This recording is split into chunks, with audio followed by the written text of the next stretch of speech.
Welcome back to the YouTube channel Malawian Cameras. Akulu mkudzwasuka kuti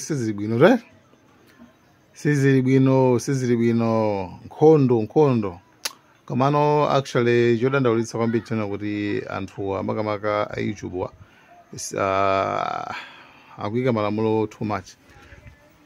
Imagine video ija amene yapostedwa ija imene just ngati akuyimanga review for 24 hours.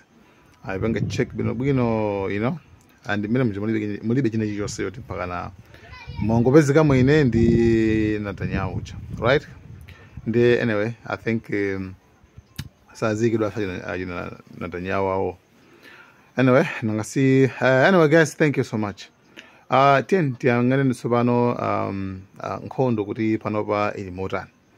Panopa pali information ena amene abwera sopano anyuwani amene tatolera choyambirira nchino kuti nkhondo imene iyi ma Israeli anayikonzekera bwino, and kukonzeka kumene kunzeka ma Israeli kwanena kuti simene amapangira mujaye system imene anagwisa ntchito apapa ndi yofanana ndi system imene anagwisa ntchito Ukraine posasantha Russia, and mabomba amene ajawo amene amaphulika aja actually sikuti amachokera straight ku Israel.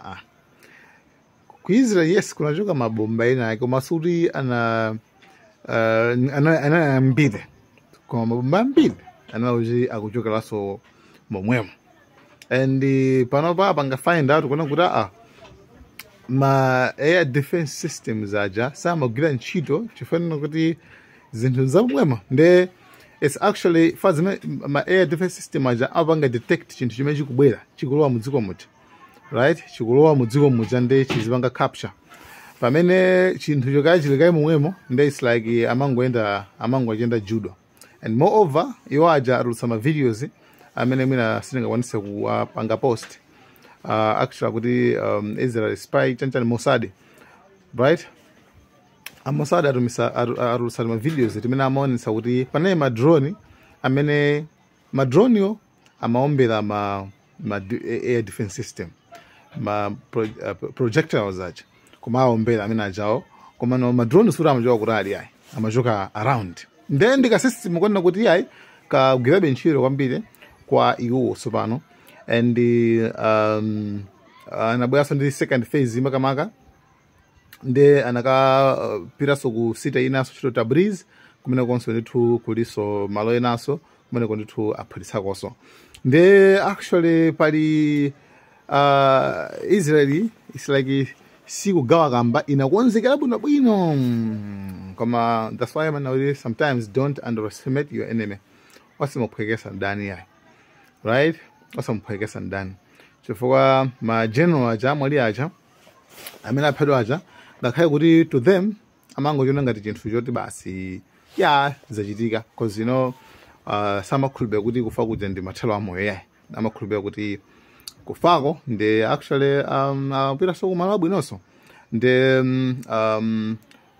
panopa ku Iran kuli mademo choyambirira anthu sopano akakamiza boma kuti boma libwezere chifukwa actually Israel ija yapanga atake ana yapanga atake anthu ma civilians oti makamaka sizikuwakhudza. Ndeno kuli mademo kuti akukamiza boma kuti bomalo libwezere nalonso likong'onthe Israel. Ndeno patuluka statement ina kumbali khudzana ndi Trump wanena kuti ndi Iran tinayipasa chance kwambiri kuti iganize bwino za nuclear deal, koma zikuoneka zoti Iran sinafune ndebe andi apapa zimene zikubwera zambiri kwambiri zoti zonunga kwambiri, and it's better kuti panopa iwo angosalenda chifukwa akapanda kusalenda palibe chimene chidzasala ku Iran chifukwa chilichonse aononga. Nde akuona kuti iwo ma Israel ndithu apanga plan ndithu angophasuliratu ndithu wiki yonse yakhala ndithu akumenya kumeneko. Nde bora the best alternative option yabwino angosalenda kuti akulu basi feyo nuclear sitikhala nayo basi pepani ati zimene zapange ma Iranian. I don't think kuti ma Iranian angapange zimenezo. Ma Iranian ndi mtima kwambiri. Anyway, ndiye imene chanamba statement ya Trump imene tipitire tsopano kuma statement ina tsopano ya Iran. Actually Iran ina kuti akuluakulu palibe iwo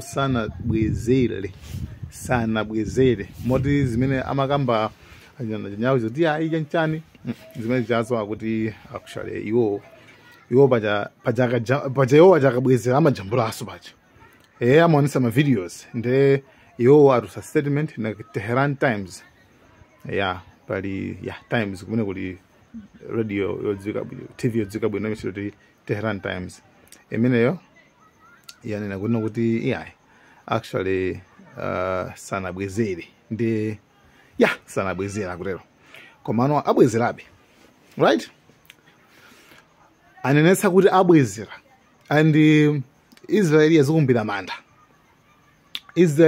manda tibwezera and chibalo chimene tipereke ku Israel chikhala chowawa complete and tiwaonetsa mbonaona nde iyo nkhani imene ilipo ndimeneyo. Ukuti tikalowa ku Israel upeza kuti Netanyahu mudzikomo watuluka kaye mmadziwa akudziwa kale kuti pemba chapo yalakwa ndi tunangasi mukudziwa nde watuluka kaye panaoneka ndege zina zomuperekeza akutuluka mudzikomo koma sakudziwika kuti wapita kaye kuti. Ndiye tione kuti kodi Iran ipanga retaliate bwanji ibwezera bwanji.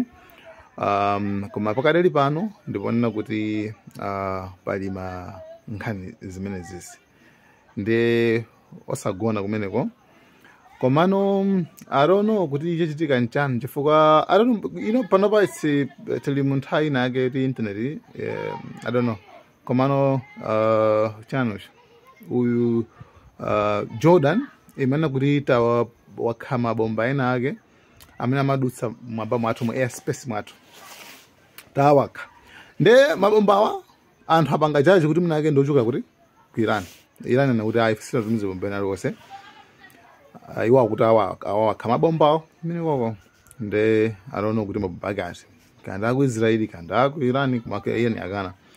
2 Iraq ikukasumira Israeli kuti yagwisa ntchito airspace yawo popanda chilolezo yagwisa ntchito airspace yawo mwamba mwawo potumiza mabomba ku Iraq ku Iran komano osapempha nde akuti akwasumira ku UN chifukwa Israeli yapanga zimene zonso.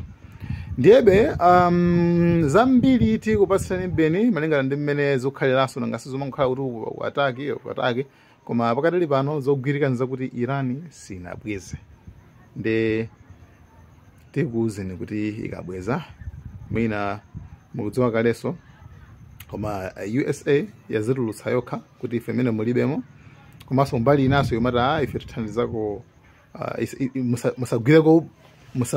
musakhuza chilichonse cha USA mukamabwezera. Nde guys, thank you so much kwina kuti zikupasirani kuti zinthu zikuyenda bwanji guys. Malawi and cameras, bye.